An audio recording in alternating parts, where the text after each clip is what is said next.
मोहम्मद शफी।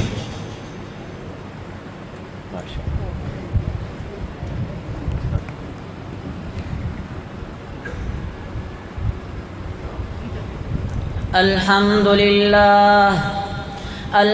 لله على نعمائه الشاملة وآلائه الكاملة، والصلاة والسلام على محمد المصطفى وعلى آله المجتبى وأصحابه البررة.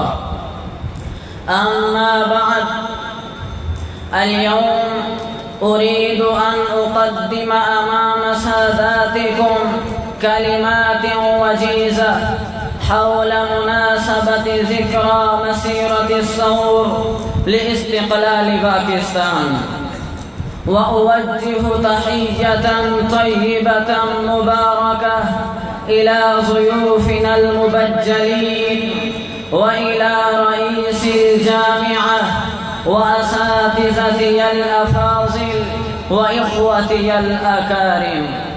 يا معشر الشباب، الدول المستقلة هي نعمة من آلاء الله سبحانه وتعالى للمسلمين، وهذه الدولة التي نحن الآن فيها حصل أكابرنا وأسلافنا بعد تضحيات عديدة، وبذلوا الجهود لاستقلال باكستان سنة 1857 ميلاد، وكان يحرب بقيادة فضيلة الشيخ إمداد الله مهاجر المكي والشيخ قاسم نانوتوي والشيخ رشيد أحمد غنگوهي وحافظ ضامن شهيد رحمهم الله تعالى في الدارين في نفس السنة بطولات تحريك باكستان. من لا يعرف التحريك الذي يسمى برسم رمال، ومن لا يعرف شيخ الهند مولانا محمود الحسن الذي قضى من عمره 5 سنوات في سجن منطقة مالطا. ويجدر لي أن أسأل لماذا عرض هذا كل هذا لاستقلال الدولة فقط؟ بحمد الله تعالى ومنه، بسبب هذه المحاولات الجليلة قد حركت دولة باكستان بتاريخ 14 من شهر أغسطس سنة 1947 من الهجرية، الذي هي آية أبد الدهر ورمز للحرية.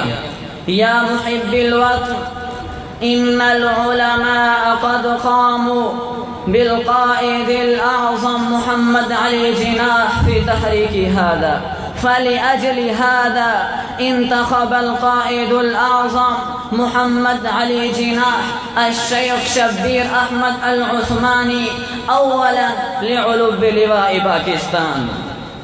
وكان أكابرنا يحبون باكستان حبا جما، وكانوا يحبون حبا جما،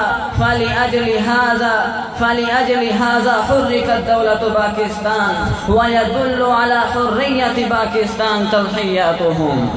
يا رئيس الأجناد ويا محافظي أراضينا المحببة، كيف ظننتم بأن العلماء والمدارس الدينية صاروا أعداء لمملكة باكستان؟ لا والله، هذا فهم خاطئ، هذا فهم خاطئ، هذا فهم خاطئ. مذ تدخل أمريكا في شؤون أفغانستان نحن نستمع في ديدنتكم رعود وبروق ضد المدارس الدينية. أقسم بالله العظيم ما عرفتمونا حقا.